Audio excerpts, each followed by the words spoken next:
Muy buenas noches para todos. Vamos a continuar nuestra clase de la semana pasada, ¿verdad? En este caso, sería la segunda parte del capítulo de la unidad 3 de la comunicación, ¿verdad?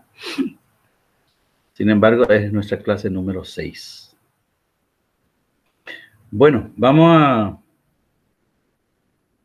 a continuar acerca de los elementos de la comunicación, ¿verdad? Hemos explicado hacia grandes rasgos y ahora vamos a meternos a desmenuzar un poco cada uno de estos elementos. En primer lugar, vamos a colocar o a ubicar estos elementos de la comunicación. En este caso tenemos 1, 2, 3, 4 elementos. Esto le ubicamos dentro de los elementos técnicos de la comunicación. Después vamos a tener otros dos también, los elementos psicológicos de la comunicación.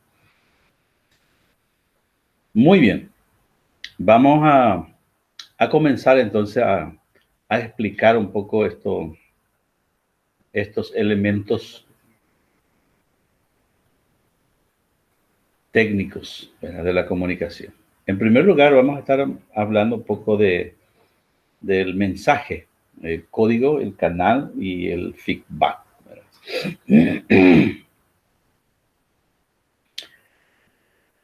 Bueno, en este sentido, ¿qué es lo que vamos a decir acerca del mensaje, verdad?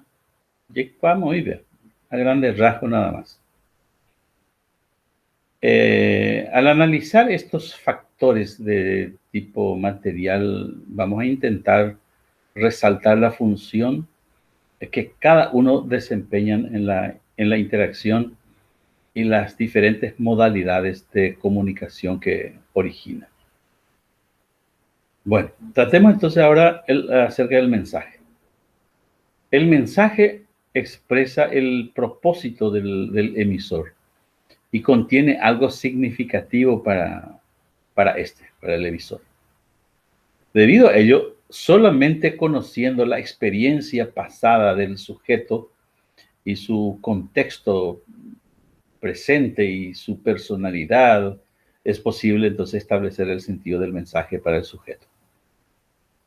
Existe cierta confusión con el uso de términos mensaje y también la información. Una cosa es el mensaje, otra cosa es la información. Para algunos tiene idéntico significado, ciertamente, en tanto que, según otros, el vocablo información responde a su sentido etimológico. Es aquello que resulta después de codificar el mensaje, dándole forma, dado que el uso los ha hecho equivalente en y a la práctica. No insistiremos, por tanto, en los matices que presentan ambos términos. Atendiendo al contenido del lenguaje, Aranguren distingue diversos tipos de comunicación. En este caso, ya podemos mencionar que existe una comunicación científica, una comunicación técnica, una comunicación informativa, una información también pedagógica, una información artística, socioeconómica y política. Cada mensaje, según su índole, requiere ser tratado de modo diferente, o sea, con arreglo a un código particular. Por lo tanto, llegamos a la conclusión que hablar de mensaje no es hablar de información. Ahora, existe otro elemento de la comunicación que le llamamos código. Y todo código se compone de un signos, vocabulario y de una serie de procedimientos para para combinarlos en forma significativa. Tan necesario es entonces comprender uno como el otro, ¿verdad? En orden a la intelección de un mensaje. Verlo en el año 2000, observaba que a veces el individuo no entiende una cosa. Por ejemplo, la música moderna, aunque quizás conoce el vocabulario musical. El fallo radica en no comprender la sintaxis, el modo de combinarse las notas musicales en forma de ritmo y melodía. Y para evitar equívoco en la comprensión del mensaje, se requiere el código sea objetivo, es decir, con significados previamente reconocidos por los interlocutores y que exista una mínima comunidad de cultura y experiencia entre los comunicantes, diríamos, ¿no? Entre los comunicantes. Los tipos de códigos utilizables pueden dividirse en dos grupos. Puede ser verbales y puede ser no verbales. Eso ya todos conocemos. Los primeros, es decir, los verbales, están constituidos por el lenguaje, que es el instrumento de comunicación por antonomasia. La significación de cualquier palabra viene expresada ya en el diccionario, así que tiene un significado denotativo. Sin embargo, es preciso tener en cuenta, ¿verdad?, que la mayor parte de las palabras también tienen significados connotativos, es decir, referido a las ideas y sentimientos que despierta en nosotros una determinada palabra. Pongamos un ejemplo. Las palabras desvestido, por ejemplo, desvestido y desnudo, poseen un mismo significado denotativo, pero evocan en nosotros significaciones connotativas muy diferentes. Los códigos no verbales son de naturaleza muy diversa. Hemos de cifrar nuestros mensajes a través de gestos, expresiones faciales, muecas, guiños, ademanes, es decir, movimiento de brazos y pies, escogimiento de hombros, modos de vivir, etc. Esos son los no verbales.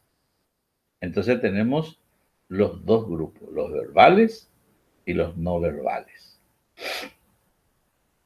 Ahora, el canal, la canal. El canal es el único elemento puramente técnico, material, que hallamos en el proceso de la comunicación. La comunicación se llama directa. ¿Cuándo es directa? Cuando el canal que une a los dos interlocutores lo hace sin actuación de ningún intermediario. En este caso, de diálogo o comunicación existencial entre el yo, el tú. La amistad, por ejemplo, viene a ser un ejemplo más elevado de comunicación directa. La asamblea popular o el meeting ha sido en la antigüedad, en la época moderna, ¿verdad?, respectivamente, canales directos ampliamente utilizados. Ampliamente utilizado. ¿Y a qué le llamamos comunicación indirecta? La comunicación indirecta llamamos a la que ocurre cuando se interpone un medio, un instrumento determinado entre los comunicantes. Desde épocas remotas, los seres humanos empleaban ciertos canales indirectos de de tipo artificial para la comunicación a distancia. El tan, tan, ¿verdad? Las señales de, esa es la campana, ¿verdad? O señales de humo, por ejemplo, hasta los indígenas, por ejemplo, ellos se comunicaban de esa forma. Y varias personas, no solamente indígenas, se comunicaban con señales de humo. También en la Sagrada Escritura encontramos la forma de comunicación, las palomas mensajeras, por ejemplo, puede servir de ejemplo.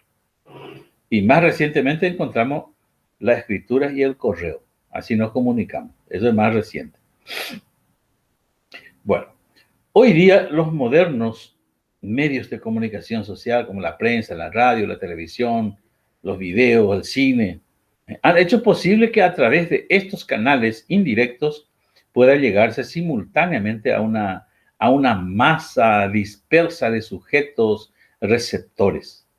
Asimismo, salta a la vista que en nuestra época los canales naturales en los que la voz llega al receptor resonando por aire han perdido mucho terreno a favor de los artificiales. Pensemos en este caso, por ejemplo, en el teléfono, en los celulares, en los tocadiscos, los cassettes, o en las máquinas de enseñar, por ejemplo, ¿verdad? Son medios que han surgido en los últimos tiempos. Ahora, el siguiente. El siguiente elemento es el feedback. Esta es una palabra en inglés que significa retorno, ¿no? Respuesta. Entonces, en el feedback, como hemos tenido la ocasión de ver, se da un retorno de información del receptor hacia el emisor, de forma que hace posible la autocorrección o autocontrol.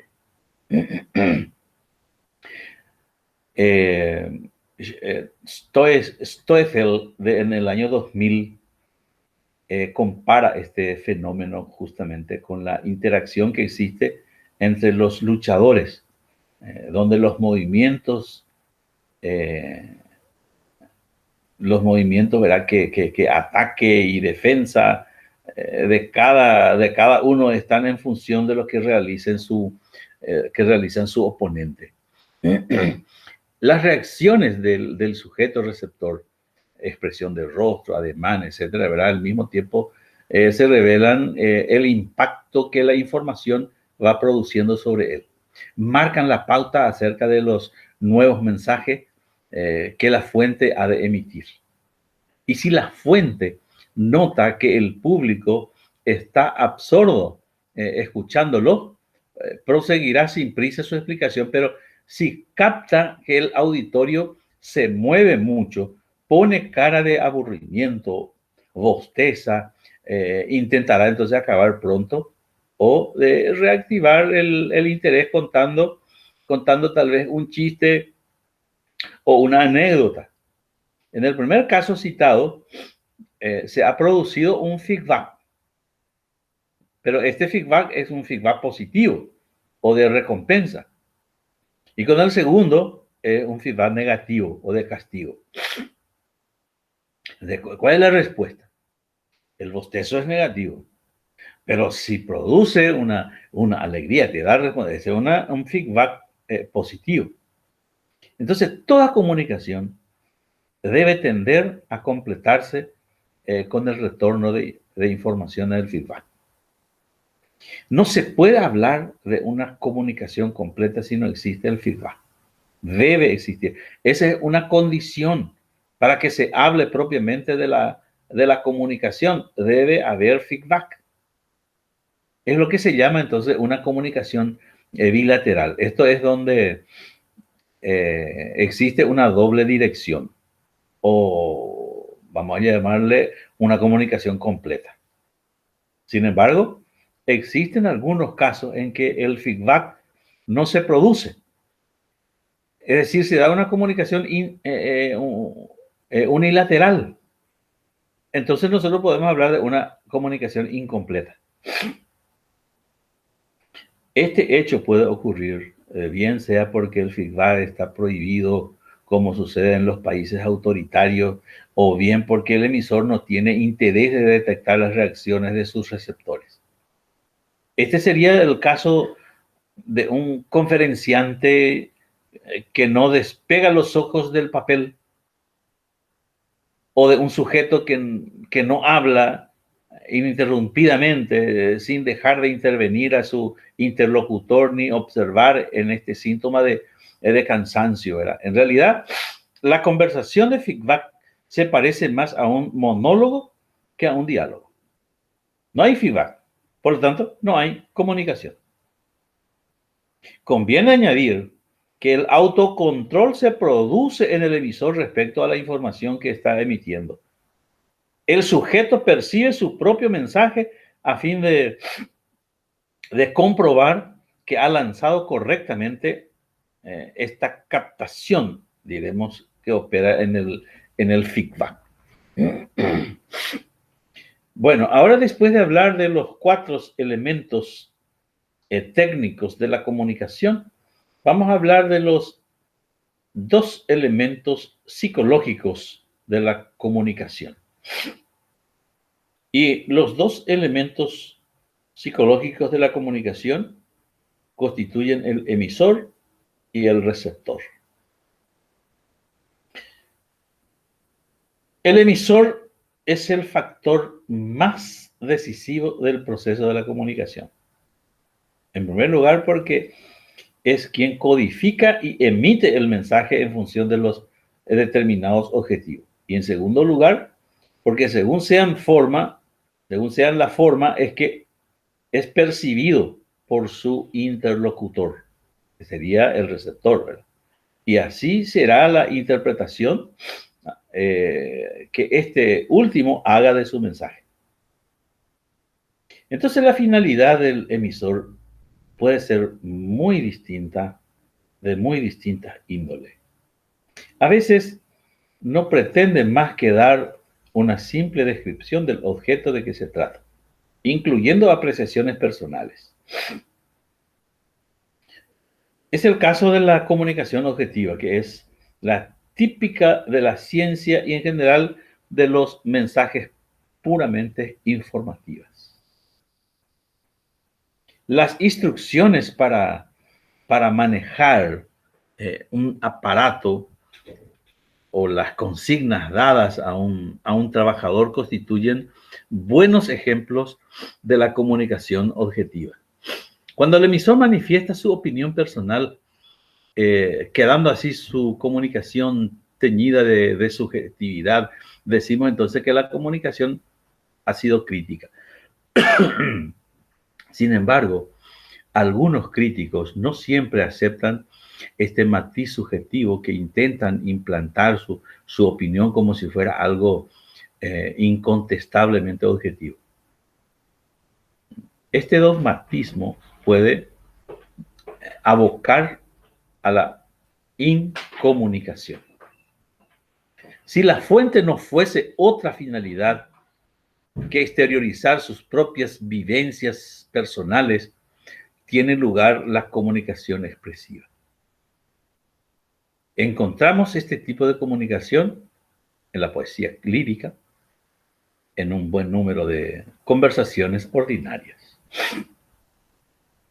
A veces, el emisor trata de convencer a su dialogante y de influir en su personalidad, transformando actitudes y opiniones e incluso alterando su conducta. Esto ocurre en la comunicación persuasiva. En nuestro tiempo se dan bastantes ejemplos de interacciones que asignan a persuadir. Hablamos de la publicidad comercial, de la propaganda ideológica, político-religiosa, de modo especial. Y las relaciones públicas que pretenden compensar con calor humano la utilería, frialdad de otros métodos, vamos a llamarle métodos persuasivos. Es en cuanto al primer elemento psicológico de la comunicación. Veamos el segundo elemento psicológico de la comunicación, el receptor.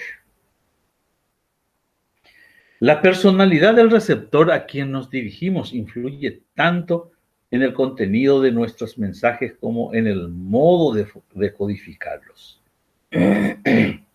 No todo lo que pensamos y sentimos lo decimos a cualquier interlocutor. Buscamos incluso la forma de exteriorizar, de decir, ¿verdad? No exteriorizamos indiscriminadamente nuestras necesidades. Hay determinadas materias que solo tratamos en familia, nos sacamos a luz.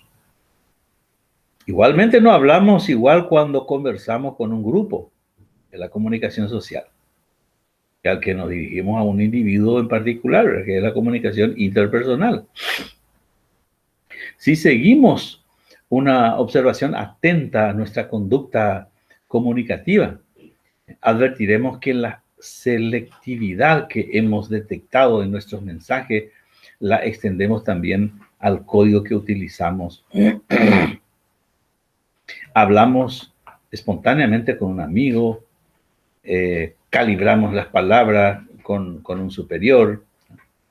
El canal que escogemos, determinadas cosas, no deben decirse por teléfono en el contexto en que nos comunicamos, ¿verdad? El estudiante evita enseñar a su padre unas malas notas cuando ésta se halla en mal humor, ¿verdad? Y hemos puesto de relieve la importancia de la persona en la comunicación. Una conclusión de ellos se desprende es que si es correcto el modo de percibir un interlocutor al otro, sería una percepción interpersonal, ¿verdad? Es probable que la comunicación se codifique bien y sea fielmente comprendida. Mientras que si existe una percepción errónea de otra persona, es demasiado fácil que se frustre la comunicación. Con esto terminamos nosotros los distintos elementos de la comunicación. Ahora quiero presentarle en un cuadro para resolver un ejercitario. Voy a volver a compartir, ¿verdad? Con ustedes la pantalla porque dejé de compartir, había sido, ¿no? Entonces, para que podamos ver otra vez lo que estábamos viendo, acá yo tengo algunas preguntas que corresponde a cada uno de los elementos. Incluso se le ha agregado más la referencia, ¿verdad? Porque 6 hemos visto en forma conjunta, pero referencia ya no necesita de muchas explicaciones. Este es muy importante para responder el siguiente ejercitario. Por ejemplo, nosotros en una proposición podemos distinguir el emisor, el mensaje, el receptor, el canal, el código, feedback y referencia. Y entre los que existen acá, entre las muchos ejercicios, voy a hacer con ustedes uno y después ustedes ya van a completar. Bueno, es capaz de tener que cómo ir a estudiar Juan a ver copama a imprimir cosas y no pe copiar. Y que estamos ya observarme en el momento de realizar los ejercicios. Acá yo tengo algunos ejercicios que ustedes van a hacer. Voy a hacer con ustedes este ejercicio. Y voy a cortar y voy a llevar a un ejercitario. A ver, a un ejercitario. Voy a abrir una hoja nueva y voy a poner acá un ejercicio, voy a agrandar la letra para que puedan ver ustedes. Y de este vamos a sacar todos los elementos. A ver, a lo mejor ya esa pama, ¿verdad?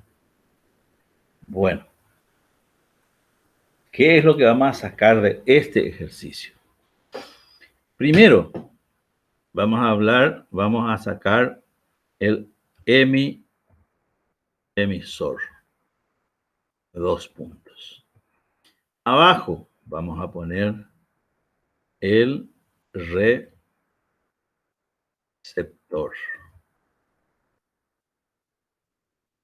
2 puntos. Abajo vamos a poner el mensaje. 2 puntos. Aquí vamos a poner el canal. 2 puntos. Aquí vamos a poner el código. Vamos a poner el código. ¿Qué nos falta? El feedback.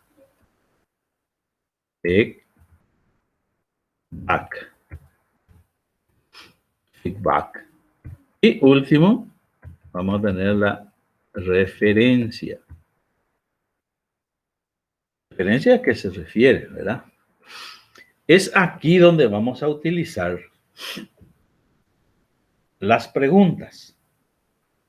En este caso, la pregunta que vamos a hacer acá es el emisor, ¿quién comunica, verdad? El receptor sería a quién comunica. El mensaje sería ¿qué comunica? El canal sería el medio que utiliza para enviar el mensaje. Es decir, que a través de qué medio. Y este medio puede ser directo o puede ser indirecto. El código, en este caso, el cómo comunica. Si lo hizo en forma verbal, en forma gestual, en forma de sonido, o en forma escrito, o a través de colores, cómo comunica. Ese sería entonces el código. Y el feedback sería cuál fue la respuesta, el retorno. ¿Y a qué se refiere? Estos elementos contiene este ejercitario. Bueno, vamos chimieta entonces. Bueno. Vamos a ver un poco cómo. Vamos a apartar un poco de esto. ¿Quién es el emisor? El emisor, en este caso, aquí vamos a leer esto. Marcelo iba manejando un bus en Asunción. Cuando vio a un pasajero, detuvo el vehículo en el lugar que no era la parada. Y enseguida escuchó el silbato del policía que le indicaba proseguir la marcha. Entonces, ¿quién es el emisor? ¿Quién es el que emite? ¿A quién? Entonces, acá es policía. Es el emisor. ¿Y quién es el receptor? Es Marcelo. ¿Y cuál fue el mensaje? El mensaje no siempre está escrito. Uno tiene que ver desde afuera, poner y leer otra vez. ¿Cuál es el mensaje que quiso transmitir este policía? Y en realidad, algo está lo acá también, ¿verdad? Pero no siempre vas a encontrar el mensaje escrito lo acá. Porque hay veces que se dice, pero